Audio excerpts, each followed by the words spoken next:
Hello, everyone. Hope all of you are doing fine. Thank you so much for joining this session of our webinar series, Masters of Conversion, where you get to learn from the masterminds of winning website experiences. My name is Mani, and I manage customer marketing for VWO, a full funnel experience optimization platform. Our master for tonight needs no introduction. I say this after seeing the tweets that flew in when we announced this session. A Jill of all trades marketer with a 12-year background in growth, she's now the Customer Acquisition Program Manager for CRO at Shopify. Join me in welcoming the master with the beanie and one of the top optimization experts in the world, Shanelle Mullen. Feels great to have you here, Shanelle. Thanks so much for having me. Perfect. Cool. Yeah. So as probably no one guessed from my very deceptive title. Yeah. So I'll just inform everybody out here that we have reserved 10 minutes at the end of the session for a Q&A with Shanelle. So send in your questions whenever you have one using the questions panel, and we'll take all of them in the end. With that, Shanelle, I think the stage is all yours now. Awesome. Cool. So yeah, as no one guessed from my very deceptive title, I'm going to be talking about how to optimize for SaaS retention. But first, a very important question. Do you know how much money retention marketing made you last year? While you think about it, let's look at some of the facts that I'm sure a lot of you will be very familiar with. First one, acquiring new customers is 5 to 25 times more expensive than retaining existing customers. I know as a content marketer, I'm very familiar with this stat. I'm sure you've seen it in a dozen articles, if not more. You've probably also heard of the Pareto Principle, which states that you get 80% of your revenue from 20% of your customers. Essentially, we know as an industry that it only takes 1 to 2 bad experiences to lose a customer forever. In fact, about 33% of US customers consider switching companies immediately following a single instance of poor service. And if you let that slip to two different instances, you're going to see that number jump to 60% after just that second instance. And we know from like all of the memes on Twitter and Instagram that Karen wants to talk to your manager. An unhappy customer shares a negative experience with about 15 people, and a positive experience is only shared with about 11 people. We're much more likely to share negative experiences than we are positive experiences, and we're much more vocal when we're unhappy than when we're happy. We also know that customers trust each other a lot more than they trust us being the collective of business and also marketers. They see through us. They know that we have skin in the game and that we are trying to persuade them of something. So we see that 81% of customers trust recommendations from friends and family over business advice, which seems like a no-brainer. Of course, we trust our friends and family more than we trust businesses who we suspect are trying to sell us something. What's interesting is that while 65% of us don't trust ads, 71% don't trust sponsored social media ads in particular.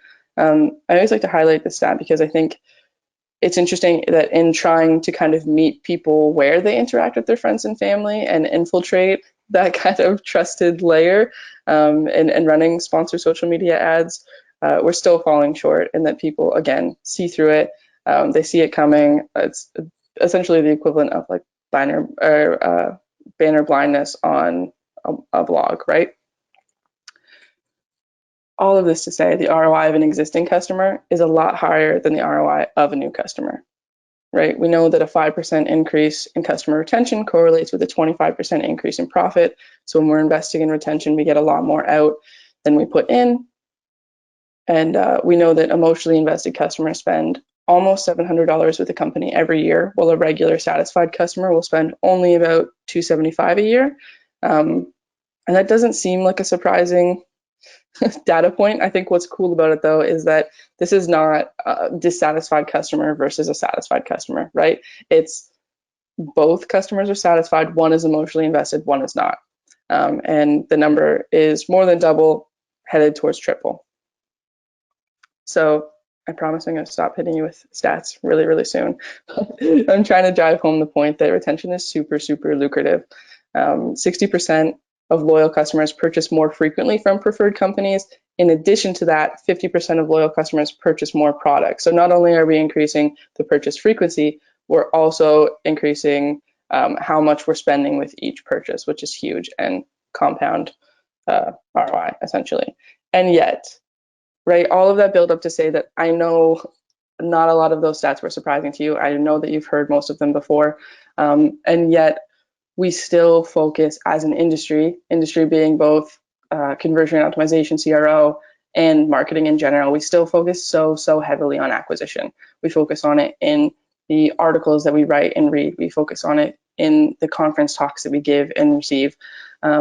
We are very top of funnel focused as an industry when we talk about marketing.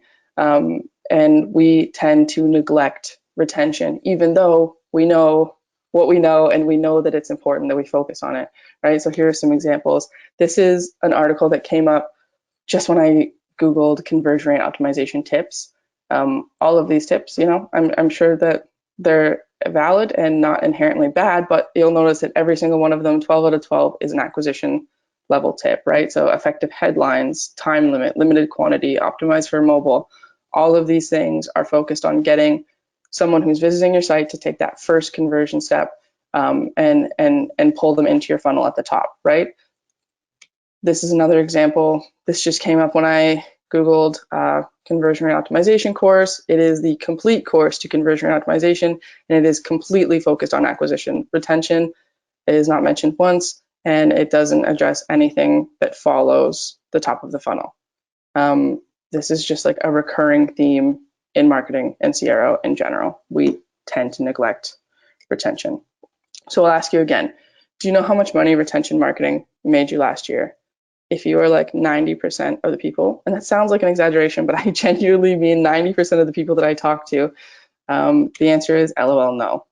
Because not a lot of people know. People aren't looking at retention as closely as they're looking at acquisition, right? Acquisition, one of my theories is that acquisition is just more exciting to talk about. It's cooler to say that you made some sort of copy change at the top of the funnel, or you experimented with your free trial sign-up form and you saw a 20% increase, and it's just like super exciting to talk about. It's super exciting to read about, even if we know it's not an apples to apples comparison on our own sites, right? So we're going to focus on how you can A, figure out how much money retention marketing is making you, and then B, figure out how much it could be making you, and then C, how to bridge the gap between those two things. And it starts with understanding the kind of forgotten life cycle stages, right? So I'm going to skip over acquisition if that's not clear, and we're going to go right to activation. Activation is essentially the stage where you're trying to get the customer to experience your product's value as quickly and as frequently as possible. And those two things have to go together. I think sometimes we forget about the frequency aspect of that formula, right? We focus on just getting them to that point as quickly as possible and forget how important it is to get them to do it repeatedly. So when we're at this stage, we're looking at like 30-day, 60-day, 90-day retention. We're looking at product or onboarding milestones, which is different for every company, but could be the equivalent of like getting them to come back and verify their email, or getting them to create their first card on Trello, for example. And then my favorite metric at this point, that I think, actually one of my favorite metrics ever, that I feel like not a lot of people invest in, is speed to first value experience. It's pretty hard to define, but essentially if you're able to understand how long it takes people to experience your first value and shorten that gap, you're going to be in a really good position.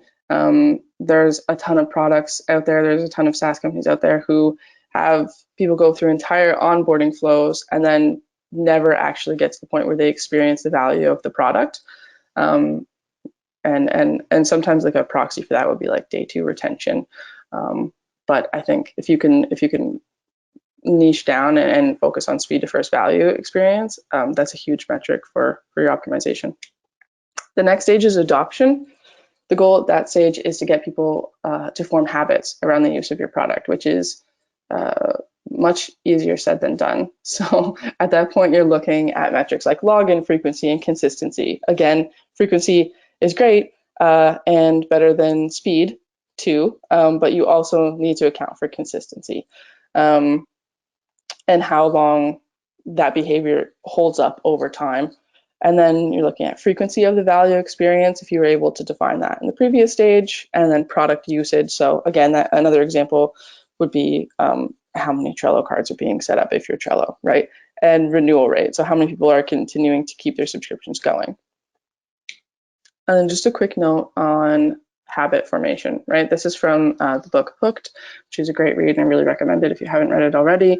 But essentially, when I talk about habit formation, the easiest way to think about that and how to facilitate it is that you're essentially trying to close the gap between trigger and reward and push people through that cycle as quickly as possible. So the thing about triggers is that it's essentially an internal trigger, which is what your product is addressing. It's a trigger that already exists. And then there are external triggers that get people to use your product. So either one of those, you want to close the gap between that and the reward of fulfilling the need that you've triggered, right? So it's essentially running people through that loop as quickly as possible and as often as possible, and then as consistently as possible. The next life cycle stage is expansion.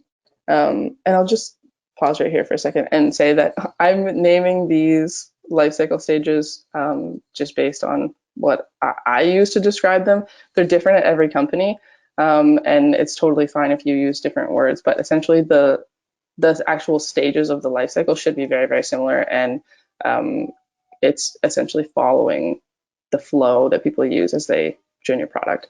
So expansion, you're essentially looking to deepen the engagement and the loyalty, and loyalty comes in multiple forms, right? So I think a lot of the time when we think about it in terms of monetary gain, so having somebody actually upgrade their plan. But there are lots of other ways that people engage with us, and a lot of other ways people show loyalty and expand within our SaaS ecosystem, right? So that could be joining a user group.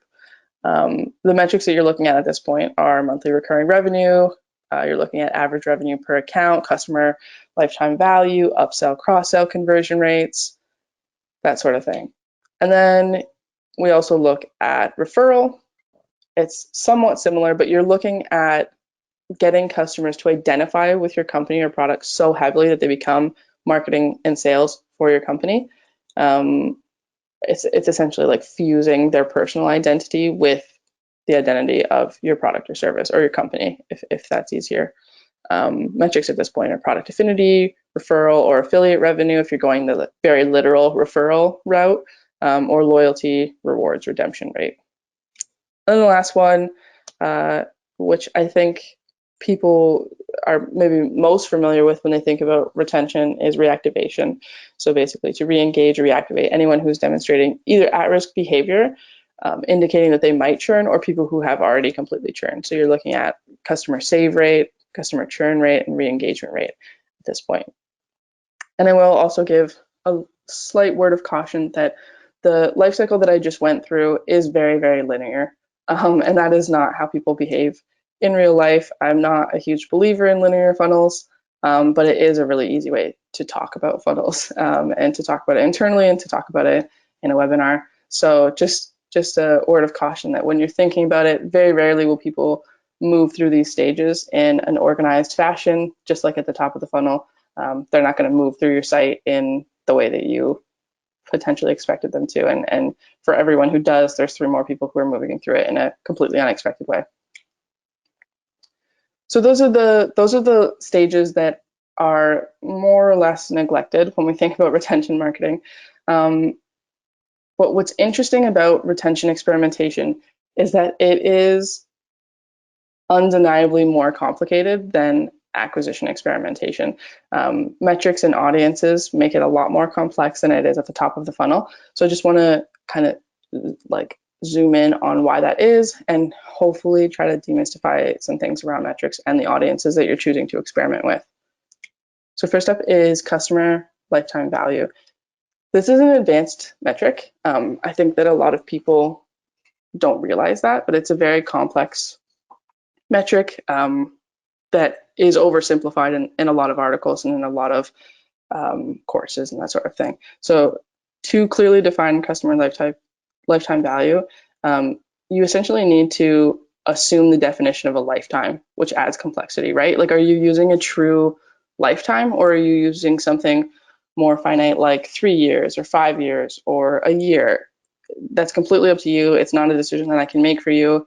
And that adds complexity, and it adds a lot of nuances between different companies. Second, You need to define your revenue and cost items, which adds a whole layer of complexity, right? And it becomes very, very complicated with SaaS companies specifically because they tend to have large ecosystems.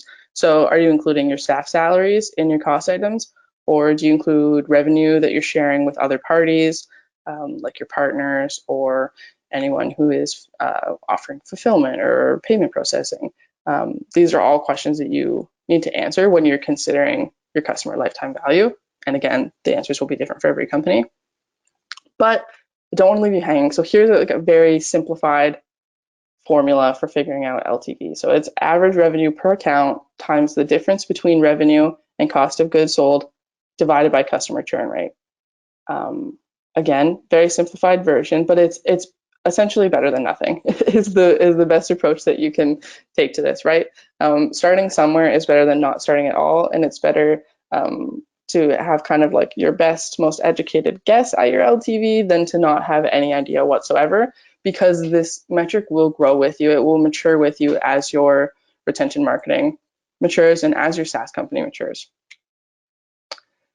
So that's like, you'll start thinking about MRR fluctuations. You'll start thinking about nonlinear churn. You'll start thinking about enterprise customers potentially if you decide to move up market, right? And all of those layer on additional complexity. So that's why I call it an advanced metric, because it's not static over the lifetime of a SaaS company, and there's always new elements that are complicating it. It's not just that metric though, that is more complex. Pretty much all of the retention metrics are layered with more nuances, in my opinion, than metrics at the top of the funnel, right? So the reason for that is there's a ton of options for SaaS customers. When you're at the top of the funnel, it's much easier to eliminate distraction and to kind of just push them towards the one goal of like a free trial, for example. When you get to the mid funnel, when you get to the bottom of the funnel, you kind of are opening up them to an entire world, right? And deciding what the next most valuable action for a specific customer at a specific point in time is very, very difficult. It's very, very difficult to do at scale for a whole bunch of people at once, right? So that complicates it quite a bit. Second, retention metrics are just more difficult to benchmark and forecast. We saw it with customer lifetime value, and we see it with a lot of other metrics as well. And when you can't benchmark and you can't forecast, it makes it very difficult to experiment and optimize. A reason that it is difficult to benchmark and forecast is cohorts and segments, right? At the top of the funnel, you tend to be working with wide open audiences where you're experimenting on pretty much everyone, or maybe you're segmenting it by region or device type or something similar, but you are still working with very large groups of people. When you get down to retention marketing, you're looking at mid and bottom funnel, you're more likely to move into experimenting with cohorts and segments, which makes benchmarking more difficult, and it makes experimentation more difficult, and it makes defining your metrics more difficult. Essentially, when you start thinking about retention instead of just acquisition, you move your thinking from something as simple as session to lead conversion rate to something as complicated as a specific cohort's adoption or retention rate for a specific product at a specific point in time, right? And at the same time, you may or may not have a reliable benchmark for that cohort or that metric. So you see how it starts to get very complicated. But I think like the one thing to remember when you are choosing retention metrics, it comes down to this one thing. It's just understanding what best predicts the long-term success of your customers. First of all, as a business, if you can align what's best for your customers with what's best for your business, you're going to see a lot of success. But more importantly, just at an experimentation level, you're going to see a lot of success when you're not just focusing on what's going to generate a quick buck immediately or as fast as possible. You're looking at how well your experiments and are designed to set people up for long-term success, because especially in SaaS, the more invested you can get people in your SaaS and your SaaS ecosystem, the better. And if you can design experiments around that, it's very effective. So it's kind of one of those things that like seems very obvious, but people tend to get away from or needlessly complicate, right? Just understand what best predicts the long-term success of your customers and choose your core metrics and your secondary metrics when you're running experiments around that one thing. The customer lifecycle, as I said, is very linear, and it is not a super accurate reflection of reality in a lot of ways for that reason.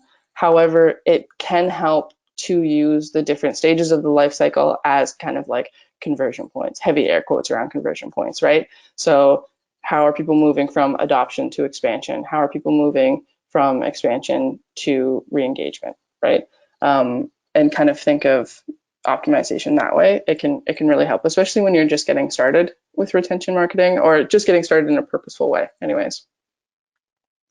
Finally, we get to kind of the concept of choosing pockets of customers to experiment on, or the idea of how segmentation and cohorts comes into experimenting at the retention level. Some examples, just in case, you know, there's literally no shortage of these. Your imagination is the limit, but thinking about like customers who have hired a partner, customers who use a specific product, or customers who have completed one milestone but not another, or people who are paying over $100 per month in third-party fees. These are all ways that you could slice your audience and segment them to run experiments on them. A reason people do this, of course, is so that you can run multiple experiments at the same time, and also just so that you can get deeper insights and more meaningful insights at different stages of the funnel.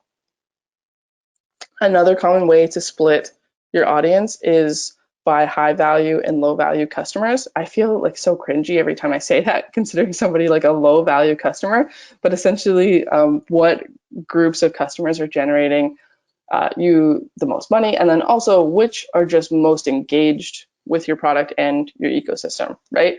And then the two questions become, how do you get more out of those high value customers? Can you get more out of them? And then how can you turn low value customers into high value customers? The tricky thing about this, as with everything else, is that these definitions are different for every company, right? One company might consider anyone in the top 10% a high value customer. Another company might be focused on the top 3%, right? What really, really matters is that you get aligned on these two things, right? The entire company needs to agree upon the definitions of those two customer states. And then they need to be able to clearly track movement between those customer states. Because if you're not able to track the movement, then you can't run experiments to see if you are able to move low value to high, and if you are able to improve the value that your high value customers are giving you. So that is the bulk of what I want to talk about, but there are some additional complexities that I feel like are worth calling out when you're running experiments in particular, that are more complicated, specifically with retention. So it's really, really easy, as I mentioned, for customers to end up in multiple experiments at the same time. Even when you're splitting the audience, even when you're segmenting and doing cohort analysis, it's very easy. That said, it's not inherently wrong if people end up in multiple experiments, right? Most people are on Netflix, and at any given time, I would put money on the fact that you are in multiple experiments. They're experimenting on what categories they're showing you. They're experimenting on what those categories are called. They're experimenting on the covers that are being shown to you for TV shows and movies. You are being put into multiple experiments at one time. The problem emerges when you are in multiple experiments that conflict with each other, and then you end up in two experiments, and both of those experiments have skewed results because they conflicted with each other. So really, this just speaks to the importance of documenting your experiments before you run them, and making sure that you identify who is going to be in each experiment group, what that hypothesis is, and what you're hoping to change, and just being very, very deliberate and very, very clear and sharing that information with everyone else who is running experiments, whether they're on the product team or whether they're on the marketing team. That kind of rigorous documentation is also important because you have acquisition level experiments, presumably, that you've run, and then you're also going to have these like mid and bottom of the funnel experiments that you're running. And it's very important that you understand how those top of funnel experiments funnel down or not to the bottom of the funnel experiments. If you don't, then again, you can just have conflicts that you don't understand, and that can not necessarily skew or invalidate the results at the bottom of the funnel, but it can definitely add context and nuances that you should be aware of at the bottom of the funnel when you're extracting insights. Also very important to note is that experiment results do degrade. So you should be rerunning experiments to verify initial findings, not right away. You shouldn't just like be repeatedly rerunning the same experiments over and over again. But I think about it as, you know, as an industry, we're kind of coming around to the idea that the experiment results that we read about on so-and-so's blog do not necessarily translate to our business, right? Just because she saw a 20% increase from testing a free trial form doesn't mean if we run the exact same test, we're going to see the same results. We generally have come around to this idea. What we haven't fully come around to is the idea that the world and our customers and our products change so much over time that sometimes the insights we have pulled from experiments we have actually run at our own businesses are not as relevant as they were 1, 2, 3 years ago. So it is important to rerun tests to verify the results and to verify the insights that you're acting upon, right? Because they do go out of date. Also, related to that, it's very important that you're measuring down the funnel. So when you're setting up your experiment, of course, you have a core metric that you've selected that you're trying to move forward. But it's important that you understand the metrics that either surround it or the metrics that follow afterwards or follow closely, so that you're ensuring that you're not kind of sacrificing one for the other, and then also to ensure you're not pulling false negatives or false positives. Which kind of leads into the idea of balance metrics, right? So when you're looking at gross customer adds versus net customer adds, or you're looking at 30-day retention versus MRR, you don't want to trade a win with one metric for a loss with another. And that's why it's important to kind of identify balance metrics where you can, to ensure you're not unintentionally gaming your metrics. I don't think that, I say it unintentionally because I don't think that anyone, I guess maybe some people do, but I don't think very many people go into it deliberately trying to fool themselves or fool others, but it is very easy to not realize how being hyper-focused on one metric may negatively affect other metrics. So it's just important to keep an eye out and make sure that you're balancing everything that you're doing and you're not trading, say, quantity for quality. It's a classic example. And then finally, make sure you're acknowledging the importance of incrementality and recording it in your results. So we kind of talked about the pre-analysis. We talked about the importance of documenting everything before you run the experiment and how important that can be. And then it's also important when you're doing post-analysis that you're looking at the actual effect of your experiment, because let's face it, there are plenty of people who would have went into your trial and would have converted to customer or some other similar experience, right? They would have taken the action you're trying to optimize for anyways, whether you intervened or not, whether your experiment ran or not, they would have done it. So it's very important that you go back and understand what your actual effect was, and then, for example, take that, say, 20%, 10% lift that you saw and turn that into actual incremental customers or incremental leads or whatever you're measuring, and then translate that to a dollar value, right? Otherwise, you're going to run into issues of not really being able to, A, quantify your experiments, which can hurt buy-in from people like at the exec level, for example, and also it's just helpful to know. It's just helpful when you're doing analysis to understand your actual impact that you've had, and to make sure you're not misattributing results to something that you did when it would have happened anyway. So I'll ask again, do you know how much money you're making from retention marketing last year? I'm guessing still no. I'm guessing you didn't figure it out in the 30 minutes that I've been talking. But my hope is that if we're talking on Twitter or I see you at a conference in a year from now, that you can answer the question, how much did you make last year? And more importantly, that you know how much you could be making and that you have a clear idea of how to close that gap. Hopefully, that's what I helped you with today. And finally, let's be friends on Twitter. If you don't want to follow me, there is a pinned tweet at the top of my profile where I'm offering to jump on a call with any small businesses that were affected by or are being affected by COVID. So if you want to talk free advice on CRO or content marketing or anything, just definitely give me a call that way. And thanks for coming. Thank you so much, Shanelle. I think that was quite an insightful session. Being a customer marketer myself, I could draw a lot of insights and valuable suggestions. I'll open up the floor for some questions at this stage. So the first question comes from Utkarsh Rai. He says that you talked about loyalty. How do you think businesses can leverage NPS in their retention marketing strategy?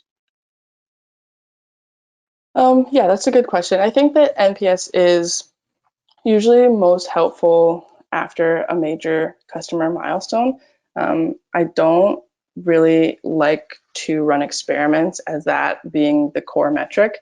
Alex Burkett from HubSpot has written a few different articles on NPS, kind of challenging its merit in an experimentation context.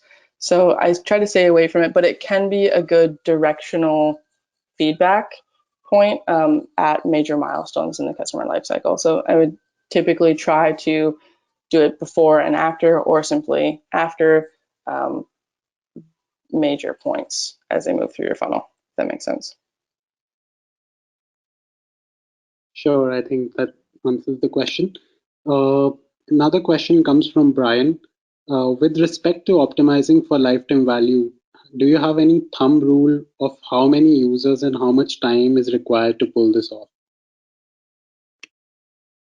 No, I don't, unfortunately. It really depends if you're using what type of statistical model you're using to run your experiments, and then looking at how long you should be running to be able to detect the level of increase that you are anticipating. So that's kind of what goes into pre-analysis of an experiment, is figuring out how long you'll need to run it and how many people it will need to reach. And then I also think what's important in SaaS specifically is that, let's say you're experimenting at the lead level, right? And so you're looking at people, say, in your free trial, and you're looking to get people into a free trial. Then you need to consider, if you want to measure all the way through to customer, you need some sort of period where you're allowing for that data to come in.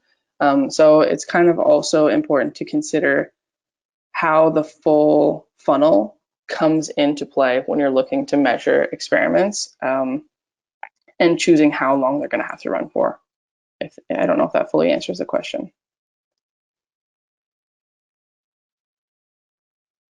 Sure.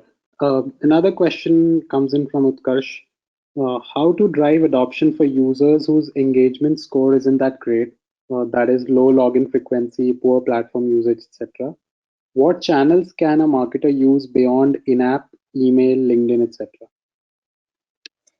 I've personally had the most success with email. I just think that it's the age-old medium to reach people at, and I think it's the most accessible. It's also very low cost. So honestly, I don't know that it would be expanding the number of places you're trying to re-engage them. I think if I were you, I would invest in how you're trying to re-engage them and how you're trying to drive that adoption, more so than just trying to expand the ways that you're reaching them. Because chances are, if you're already investing in a few different mediums, the problem isn't reaching them. The problem is the persuasiveness of your argument for why they should adopt your product, if that makes sense. I think even I have faced that as a challenge, that people stop responding to emails, or even though the open rates are good enough, but there is hardly any responses. How do you think? So one argument is that, okay, the persuasiveness of the copy or the message that you're trying to drive is not reaching them. But what else can a marketer do to you probably evolve that? What do you suggest? Testing it out, or how do you suggest a marketer should go about that? Yeah, I mean, honestly, I would just, if you're really, really, really after a lot of experimentation, not seeing any sort of movement and then increasing adoption through the experiments you're running in your emails or your paid retargeting or your paid loops or whatever you're using, if you're still not seeing any sort of movement, and you're confident in your hypothesis and you really think it could be something else, I would look further up the funnel to make sure that you're not at the acquisition level, pushing people in who just aren't a good fit, right? Because that could be the underlying problem. But generally, like if you have a good open rate and you're reaching those people and you're just not pulling in the adoption metrics that you're looking for, it in my opinion comes down to you're pulling in the wrong people at the top of the funnel, or your argument or your copy or your value proposition that you're including in those outreaches just isn't effective.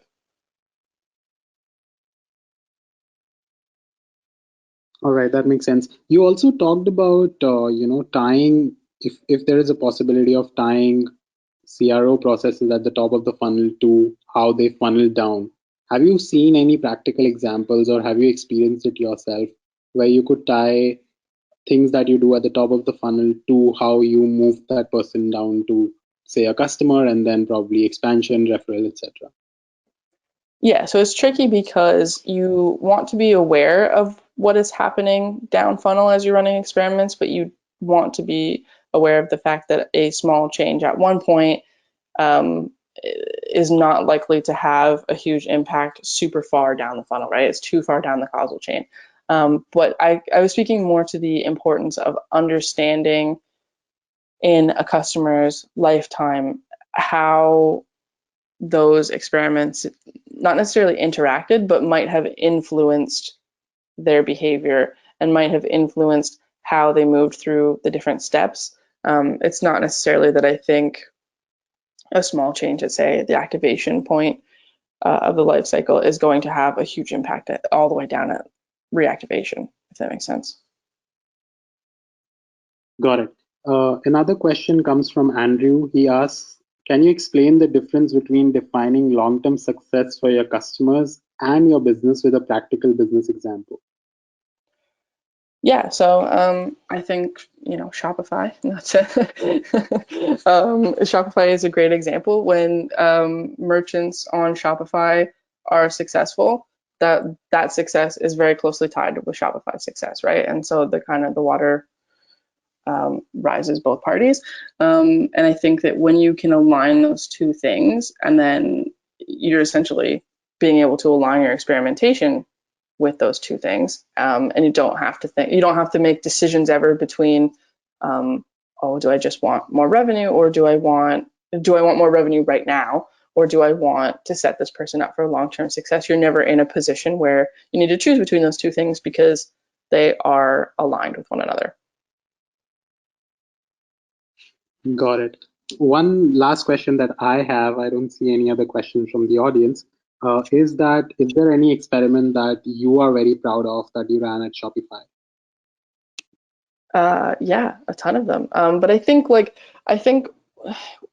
what is really important about experimentation in general that I would like to see a lot more people talking about is that what I'm most proud of is the insights that I pull from the experiments. And I'm proud of the fact that when I design an experiment, I've set the hypothesis in a way, and also Craig Sullivan has a really great formula for developing hypotheses that I really recommend checking out if you haven't already. It's the formula that I use, and it's helped me a ton in essentially designing experiments so that whether they win, lose, or are inconclusive, you still have learned something regardless, and you haven't wasted any resources in creating the experiment, and you haven't wasted anybody's time in creating the experiment, right? Because experiments are a big commitment. They require a lot of dev resources, they require design resources, they require time to run the experiment. You don't want to waste your testing capacity on something that if in 6 weeks